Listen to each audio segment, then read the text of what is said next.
A film in 3 minutes.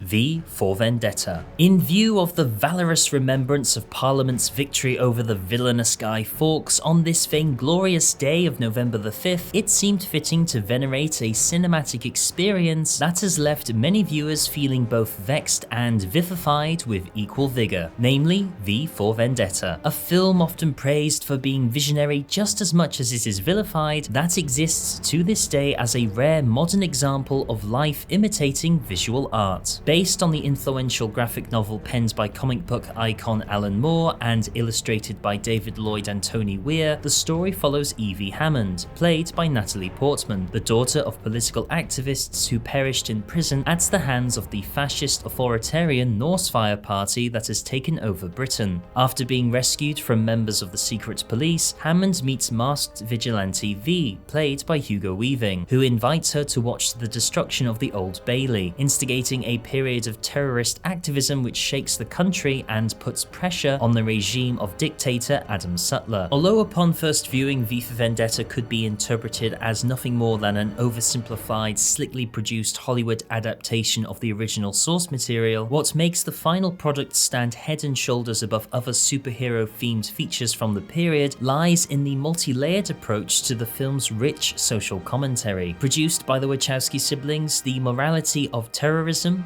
exploration of LGBTQ discrimination, xenophobia, fear of overreaching surveillance, political exploitation, and the violent nature of fascist government give the film's thematic debate a tapestry that deserves repeated viewing, with many of the disturbing visions of the future shown in the film becoming all the more poignant 12 years after release, thanks in no small part to recent trends with disinformation, social media, as well as the rise of far-right politicians across the world. Compared with his contemporaries, the character of V is a refreshing anti-hero whose vigorous, colourful use of the English language to his twisted idealism leaves open the questionable space for debate about whether violence can ever truly be used for good. The inspired casting of John Hurt as Chancellor Sutler acts as a loving tribute to George Orwell's Big Brother creation from 1984, whilst the film's legacy also has impacted the real world in the form of protester organisations such as Anonymous adopting the use of Guy Fawkes masks, which in turn fuels the strange and lively following V for Vendetta enjoys, a film released at the height of the Bush administration's war on terror, kept alive through global protest movements, and made increasingly relevant as nation-states spy on their citizens en masse. Not a bad record for Moore, the Wachowskis, and the memory of a figure once described as the only man to ever enter the Houses of Parliament with honest intentions.